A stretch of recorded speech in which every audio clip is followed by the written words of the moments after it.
నమస్కారం. నా పేరు భాస్కర్. తెలుగు భాషోపాధ్యాయుడు, బోధకవి, ఉరవకొండ మండలం, అనంతపురం జిల్లా. భాస్కర పద్య సౌరభం ఛానల్కు స్వాగతం, సుస్వాగతం. నా ఛానల్ను సబ్స్క్రైబ్ చేసుకోండి, లైక్ చేయండి. ఈనాటి పొడుపు కథ సమాధానాన్ని కామెంట్ రూపంలో తెలియజేయగలని కోరుకుంటున్నాను. ఆట వెలిది పద్యం. తలను ఎత్తి చూడ తలపుకు వచ్చును, రూపము లేదు గాని రూపు మార్చు, కన్నులు లేవు గాని కన్నీరుగార్చును,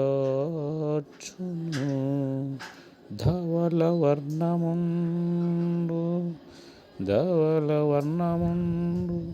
తమముగుండు, పదములే లేవు గాలితో పరుగులును, చెట్లు ఎదుగుదలకు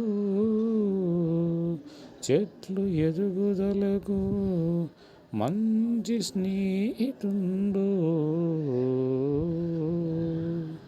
చెట్లు ఎదుగుదలకు మంచి స్నేహితుండు, జీవనాధారము యగును జీవములకు,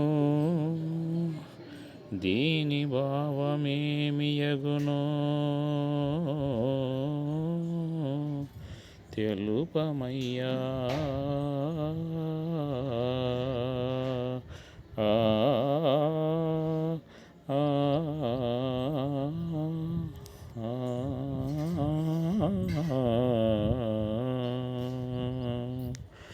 రచన గానం కురుబ భాస్కర్. తెలుగు భాషోపాధ్యాయులు, బోధకవి, ఉరవకొండ మండలం, అనంతపురం జిల్లా.